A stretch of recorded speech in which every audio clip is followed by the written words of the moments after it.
Hiwaga nga matipapakalo! Meron bang hayop na hindi halata? Oo, Magaling? magaling. Alam niyo ba sa survival, noong unang panahon, millions of years ago, ang evolution ng hayop, animals,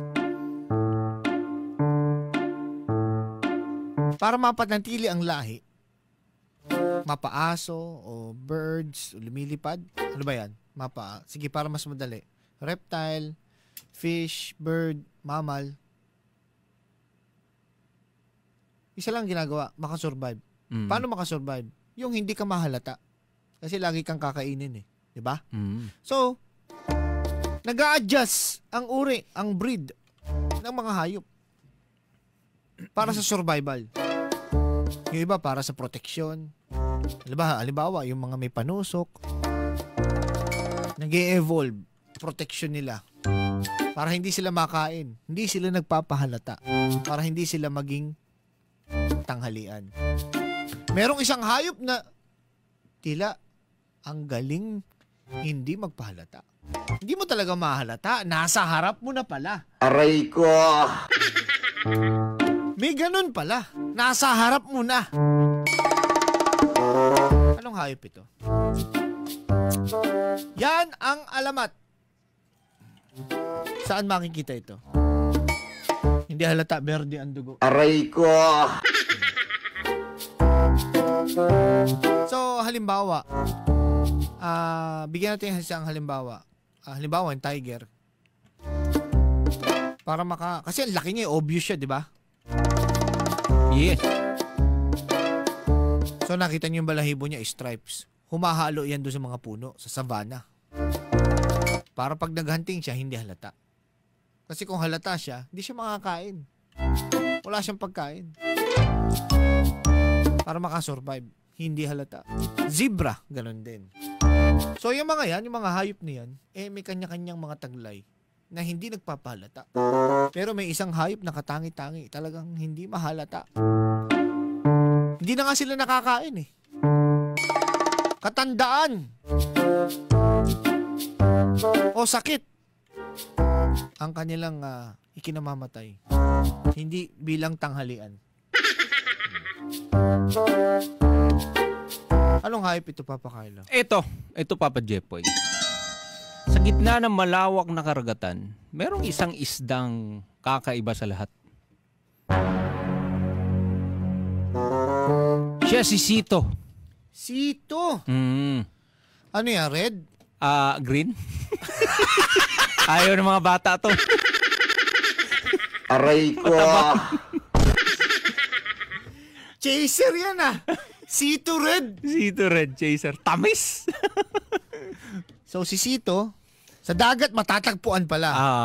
Ang hayop na magaling hindi magpahalata. Maliit, maitim, at mahiyain. Maitim? Maliit at mahiyain. Madalas siyang tuksuhin ng mga isdang malalaki. Ang sinasabi, pangit! Pangit! Pangit!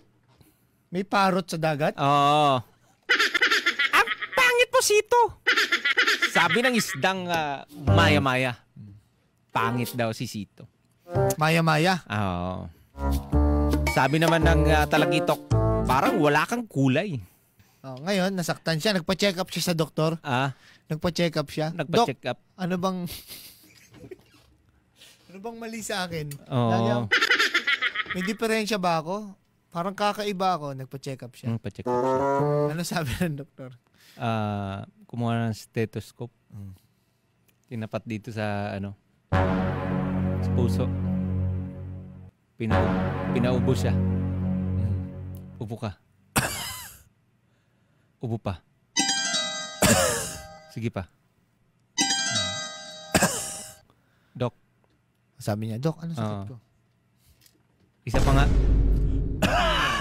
Ang sakit mo ay ubo. Kayo na ako mausap dito, ha? Nakakapikon to, hindi ko maintindihan eh, ha? Ha? Sasapakin ko yan. Hindi nga, Dok. Sabi ni Sito, hindi nga, Dok. Anong natuklasan mo? Pero seryoso ka? Gusto mo ba talaga malaman? Kumuha na injection. Ha? Kumuha na injection. Hindi na nga eh. Hindi na. Oh. Ano sinabi? Dok, ano natuklan? Nagtanong siya, di ba? Oo. Sige nga, sabihin mo. Dok, anong sakit ko? Medyo, to medyo, huwag kang magbibigla. Medyo masakit to Okay lang, Dok. Medyo masakit? Mga ganun yung doktor. Kumamot. Nako. Umiiling. Pag yung doktor may hawak na papel. Mga ganun, no? Mga ganun, no? Kaya, no? Mga ganun pa, oh.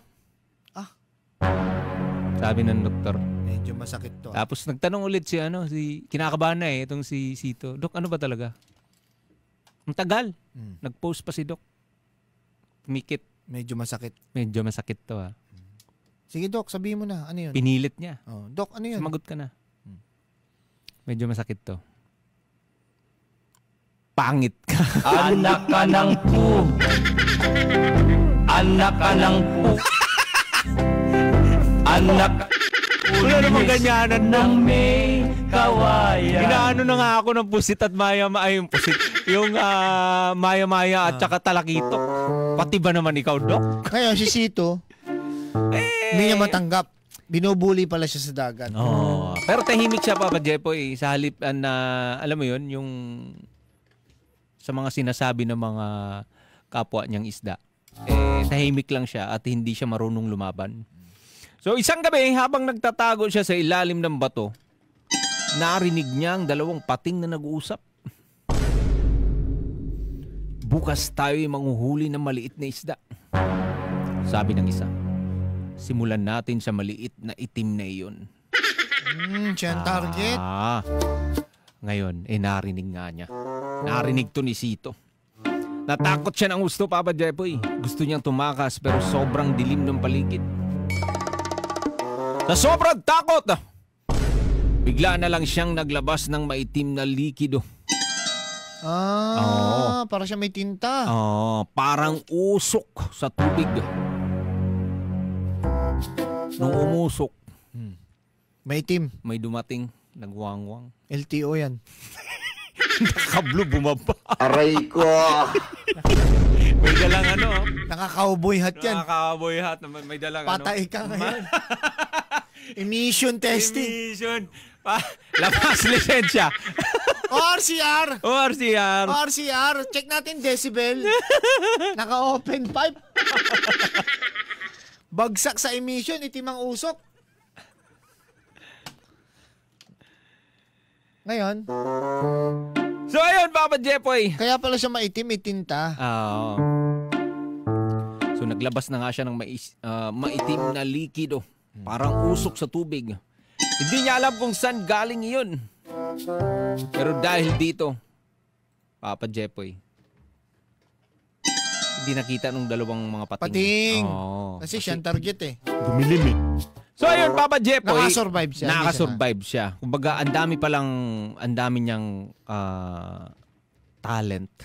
Nag-iiba ng anyo. Oo. Dahil sa tinta niya. Oo. Nag-iiba ng anyo, nagbubuga ng maitim. Ano pangalan niya? Sito. Sito. Tapos may tinta siya. May tinta. Dapat pala pangalan niya Epson. Epson. So, ang dami niyang katangian, Papa Jepoy. At meron pa siyang 8 galamay. At dahil sa katalinuhang iyon, Papa Jepoy, tinawag siyang pusit. Alam mo kung bakit? Bakit? Mula sa salitang puso at isip. Puso at isip. Oo. Ilan ba puso? Ha? Ilan ba puso niyan? Madaming puso yan. Madaming puso ang pusit? At dahil dyan, Papa Jepoy, ginagamit niya pareho para mabuhay. Puso at isip. Oo. At simula noon, tinawag siyang pusit. Pusit ay naging simbolo ng mga nilalang na marunong magtago sa tamang oras, pero marunong ding lumaban sa paraan nilang matalino. Diba? Matalino ang pusit. May kakayahang matuto, magtago at mag-obserba. At meron silang 3 puso. 3 puso? Oo. At asul ang dugo dahil sa copper-based blood. Hindi asul? Oo. Kita mo, daming tinta. Oo. Hindi iron tulad ng tao. At eto pa ha, hindi nyo ba alam na ito lang yung medyo kahinaan nila, Papa Jepoy. Anong kahinaan ng pusit? Mahina sila sa liwanag. Kaya mas aktibo sila sa gabi. Nocturnal sila, Papa Jepoy. Diba? Now you know.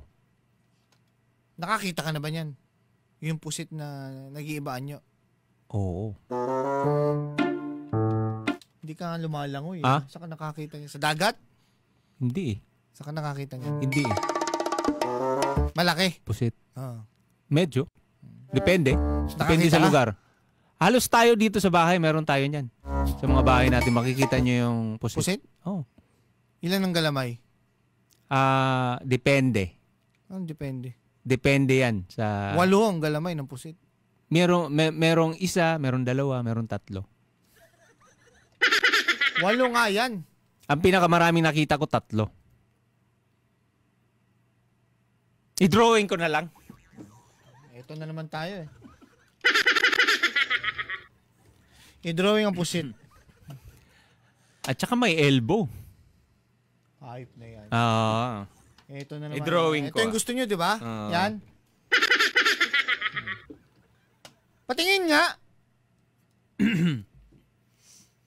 Ito na yung... Saan mo nakita yan? Sa bahay nyo? Sa bahay. May pusit sa bahay nyo? Meron. Kahit nga sa bahay niyo makikita nyo yan. Tingin?